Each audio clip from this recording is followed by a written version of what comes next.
American schools harbor approximately 2.1 million bullies and 2.7 million victims. Students' looks, 55%. Body shape, 37%. And race, 16%, were the most often reported reasons for being bullied. Bullying is a form of aggression in which one or more children reportedly and intentionally intimidate, harass, or harm a victim who is perceived as incapable of defending themselves. Bullying can take many forms: physical, verbal, psychological,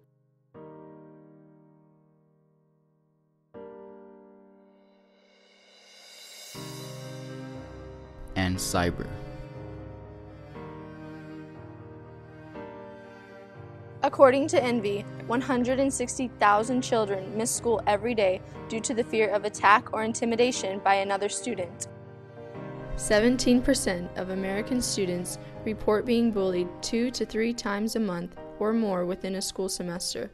Of those, 61% of students said students shoot others because they have been victims of physical abuse at home. When you talk to people who've been bullied as children, a lot of them will continue to have those memories and suffer some sort of psychological distress even into adulthood. So the more that they're bullied and the more severe or chronic it is, I think the more at risk they are to have lifelong problems as a result of being cyberbullied. Kids who are bullied are 4 times more likely to develop anxieties as adults, 5 times more likely to develop depression, 10 times more likely to have suicidal thoughts and gestures, and 15 times more likely to have a panic disorder. According to Envy, 1 million children were harassed, threatened, or subjected to other forms of cyberbullying on Facebook during the past year. Only 7% of U.S. parents are worried about cyberbullying, yet 33% of teenagers have been victims of cyberbullying. 39% of social network users have been cyberbullied, compared with 22% of online teens who do not use social network. So some of the signs that we see for bullying are students withdrawing from their kind of peer group. Socially, you can see them start to withdraw, maybe not sitting with other students at lunch, things like that, kind of isolating. Another thing that would stand out, maybe students are starting to have stuff damaged. Maybe someone's thrown their books or taken, like here we have iPads, and doing something to their technology, or stuff has gone missing. They're reporting stuff's being taken from them.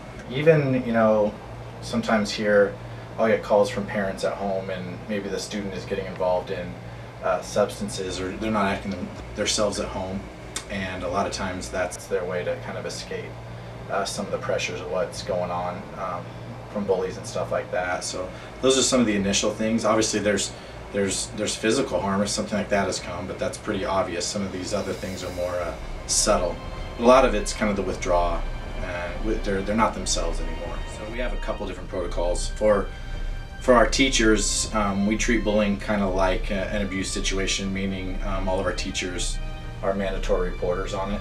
So at the start of the year, we always go through some of these things with our faculty, and if they witness or see any of these symptoms, signs, they're required to report it to us, and we start an investigation based on that. In regards to cyberbullying, yes, it is an issue, and it's something we deal with. It's pretty common for a student to bring in media evidence of what's going on, which allows us to follow the trail back to where it came from. Same policy from there on. Once the evidence is brought forward to us, whether it's by the victim or friends of the victim, then we do an investigation and determine whether or not there's actually bullying being taken place. We treat cyberbullying the same way we treat any other kind of bullying. We look into it, and if it's proven to fall in that category, then it can go everything from CPS to a parent's sit down with both sides, to the bully can even be put on a contract, whether they can stay here, or at the extreme level, we can bring law enforcement in. I think there's a lot more bullying that goes on that doesn't get reported.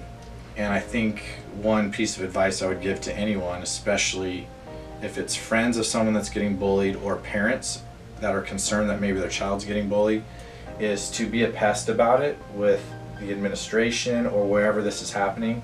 A lot of times, because of some of the struggles I talked about before, about how hard it is to track things down, it will get kind of pushed off or even ignored. So a lot of times students who are getting bullied will just be quiet about it, and they'll struggle with it, but it doesn't come out. I would just encourage anyone to not ignore it, to not brush it off, and to, if anything, err on the side of being overly cautious and pushing the agenda as opposed to saying nothing, because saying nothing can lead to awful things, which we see all the time. 80% of verbal bullying cases took place in the inside of the school compound. 33% of middle and high school students have a strong conviction that their teacher can get to the bottom of verbal bullying cases. Cyberbullying should not be taken lightly. If you are a witness of cyberbullying, do not stay silent. Be the change in that person's life. Educators, parents, and all authoritative adult figures are encouraged to be the barrier between bullying and a child's life. If you suspect that your child is being bullied, take the situation seriously. Encourage your child to share his or her concerns. Listen in a loving manner and support your child's feelings. Express understanding and concern. Remind your child that he or she is not to blame. Cyberbullying is a very, very difficult situation to deal with. She had to go through that. I know that you're a very, very upstanding young man. You get good grades, and I just want to know, can you look out for her? If you see someone coming up to her and messing with her or saying things to her, can you come and can you talk to me? Can you let me know? Yes, ma'am. Would you like that? To know that someone is here for you? You're not alone. I really appreciate that. Thank you very much, okay? Learn about the situation. Ask your child to describe how and when the bullying occurs and who is involved. Find out what your child has done to try to stop the bullying, as well as what has or has not worked. Teach your child how to respond. Do not promote retaliation against a bully. Instead, your child can try telling the bully to leave him or her alone. Walk away to avoid the bully, ignore the bully, or ask the teacher, coach, or other adult for help. Make sure you know how your child's using their phone, the internet, or social media to interact with others. If your child is being cyberbullied, do not automatically take away electronic privileges. Children might be reluctant to report bullying out of fear of having their cell phone or internet privileges taken away. Boost your child's self-confidence. Encourage your child to build friendships, get involved in activities that emphasize his or her strengths and talents, and remember to encourage your child to take a stand and speak out about bullying. My name's Jacob Mata, and I go to Bakersfield High School. The last time I was cyberbullied was, I want to say 8th, maybe 7th grade, between my junior high years. People found out that I was gay, and people obviously were not open to the idea of someone coming out in junior high.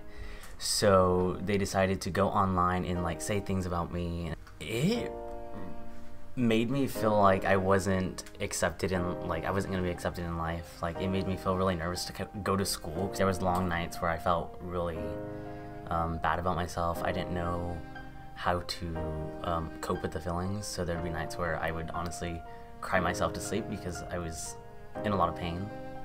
My name is Riley Marquez, and my story with bullying began in the 8th grade. It started out with 4 girls who intimidated me and made it a point to make my life really hard while I was trying to finish out the 8th grade. It extended for the total amount of the year and got worse and worse as the year got closer and closer to summer. I eventually took it to the counseling at the junior high I was attending, and they, after talking to all of us, made the claim that I was the one bringing it on to myself and that it was my behavior and that was making them act and behave this way against me. Although it wasn't just a physical type of bullying, it eventually became cyberbullying as well. I had to then bring it to attention to my parents and have my parents get involved. And my parents had to basically threaten that they would take me out of that junior high unless something was done. And all that happened was the girls and I were separated for the remainder of the year until we graduated and went on to high school. As a student who was being bullied on the regular and nothing being done about it, I felt unsafe. I didn't want to go to school. I didn't want to see my friends. I didn't socialize. I didn't want to leave my home. It got really, really bad, and my parents eventually had to seek therapeutic help in order to make me want to go to school again. And they felt at a loss because they couldn't watch me while I was at school, and the people who were at school who were hired to watch me weren't doing a very good job at it. And it overall just left me feeling really unsafe and unsupported. My name is Cody White, and I was a victim of bullying.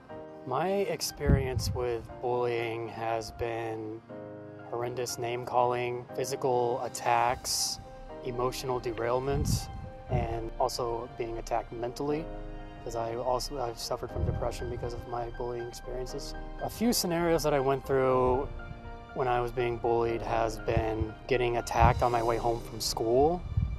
When I was walking home after school, I would be physically attacked by some of the bullies, and on campus I'd be called many different things: worthless, trash, I'm never gonna amount to anything, ugly, and they even told me to go kill myself because I didn't belong. I originally went to my parents, who then referred me to go back to the dean at my high school. However, the dean, I am unfortunate to announce, was not very helpful, and nothing was done to help make my situation better. It only got worse as the years went on. Bullying made me feel like completely worthless. Like I didn't even want to be a part of this world because I had everyone attacking me in all senses, physical, mentally, emotionally, and I didn't feel like I wanted to keep living if this was going to keep happening to me. What I would say to any bullies or the ones that have bullied me is, you didn't get me. I'm still here, and I'm much stronger than I was back then, and I'm having a great life. I'm much happier now. I got help. I'm much stronger, and I'm here to help others who are currently going what I went through, because I do not want to wish that on anybody. If I could say anything to the girls who bullied me in 8th grade, it would be thank you.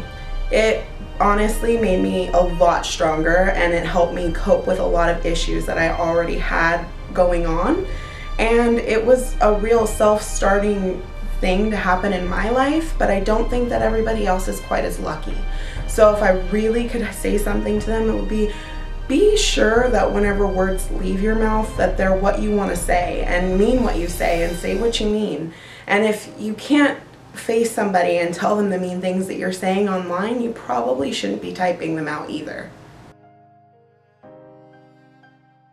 Some advice I would give people who are currently being bullied or have been bullied is stay strong. You know, there is a light at the end of the tunnel, and if you can, find some good friends, because I didn't have friends in high school, and that's what made it so much worse for me. But if you have even that little bit of positivity and encouragement from people you trust and love, then it makes it more tolerable to deal with, and you have a balance. So you can not only feel the negative being thrown at you, but you can have someone encourage you that you are not what they say that you are, and you are a shining star, and never ever give up.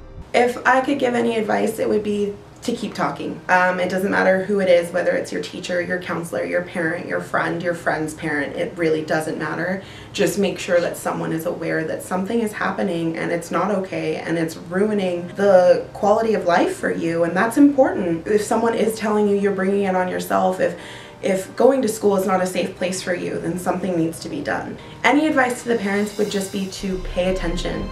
Check in with your students, with your child's teacher, check in with their friends, check in with how they're acting in school, and even watch their behavior when they're at home. If they're, secluding themselves to their room every day, there's probably something going on. Kids are really obvious about that kind of thing, so it really just pay extra bit of attention, and you'll notice that something isn't right, and make that a conversation starter. Maybe they don't feel that they can bring it up to you, maybe they feel that they are bringing it on themselves, but either which way, the issue has to be resolved.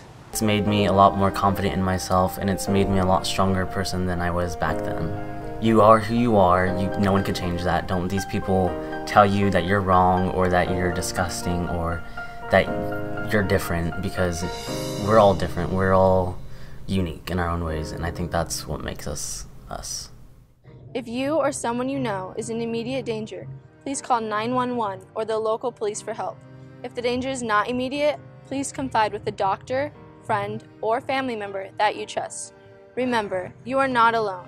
There are people who care and who can help.